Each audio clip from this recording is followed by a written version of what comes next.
My name is René Osmani Diakité. I'm 18 years old and my pronouns are he and him.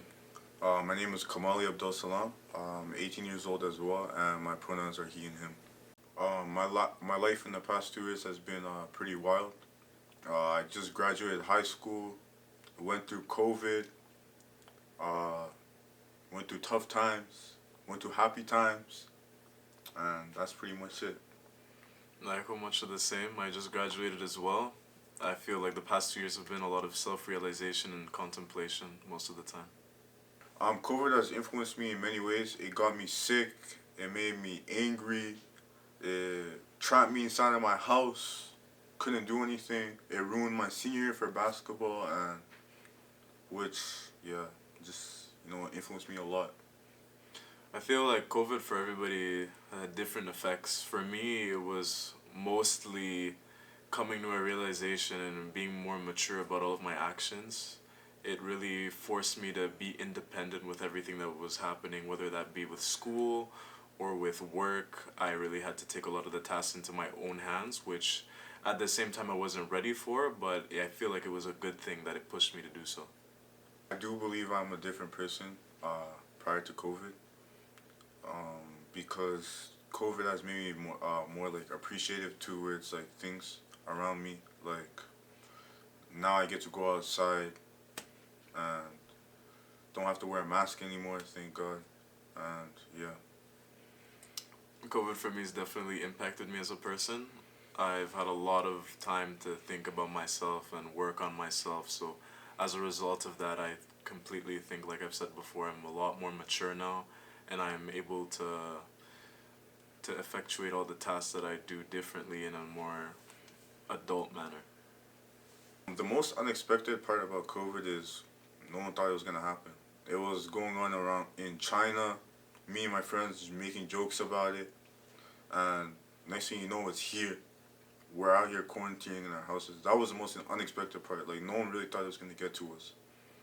Yeah, I agree completely. The most unexpected part about COVID was it being unexpected, how it hit everybody so quickly, so fast, rapidly. It was just, whoa. Like, that whoa factor was really hard to deal with. Like, this is our reality, and, you'd walk outside, you'd go to the mall, you'd do everything that you used to do before, but now you have to wear a mask, now you have to use hand sanitizer, and that was really, really a shock factor every time you walked out of the house. I do believe that the measures that were taken were worth it, but I also think that Jason Kenney could have done a better job enforcing them, as like he would bring like strict rules or measurements, whatever, and then he would take them away like a week later, and then next thing you know, COVID cases are spiking back up. But ultimately, now we are COVID free, or almost, in a way. But yeah, I do believe they're worth it. We're definitely working towards the COVID-free thing. Were the measures worth it? Were they effective? I feel like that depends on everybody's perspective. Like the way I see it, it was pretty useful. It deterred a lot of things from happening, but at the same time, I find that a lot of the things that went down in COVID and a lot of the measures in effect were a little bit exaggerated at times. And sometimes the exaggeration of these events would even lead to everything previous or everything prior to just not work at all. Like Komalle said, one week we'd have certain restrictions in place, the next week they wouldn't be there anymore, and that messed with everybody really hard. Small businesses, people's mental health, a wide variety of things. What helped me get through COVID were my friends. We were always on FaceTime together, or we're always playing games together. It was just nice to like talk to people, instead of just being stuck at home all day and doing nothing. For sure, it was friends and family that were there for us at the time of in our need. That was for sure one of the big things that helped everybody through COVID, I feel. And, those connections really helped us keep going with our day, even if we had to stay inside the whole time. I stayed inside the first quarantine for 3 months, so that was pretty heavy to say the least, but for sure friends. And what I wish would have been there, when it comes to school specifically, I wish teachers were more available for us when we really needed them. I feel like a lot of teachers didn't understand that the way that we learn is completely different online than in person, and it's hard to adapt to such a change, especially this year where we had to be in school and then at times we had to be at home. The quick shift between the two took a toll on a lot of students' grades. For sure. My learning style has changed from COVID. I became more independent. Didn't really rely on much help, if you know what I mean. But yeah, that's basically how my learning style changed. Yeah, for me, it was much of the same, you know, being more independent, being able to teach yourself a lot of the subjects.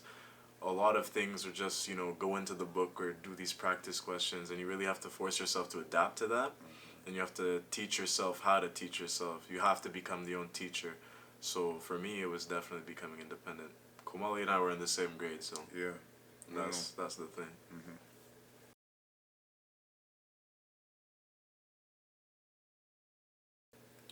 Be yourself, be confident, and strive for greatness. Let's wake up. I feel like the whole world needs to realize that there are things deeper than our understanding, and there are more things out there that we can always wake up to, more things that we can realize. I always look at 2020 as the year that gave us all 2020 vision so we can all see clearly. And there's several movements, several things that happened. For example, Black Lives Matter movement, George Floyd, that was a heavy impactor for me. And I felt like I needed to wake up and take action. So what might that look like for you? That's something you need to think about.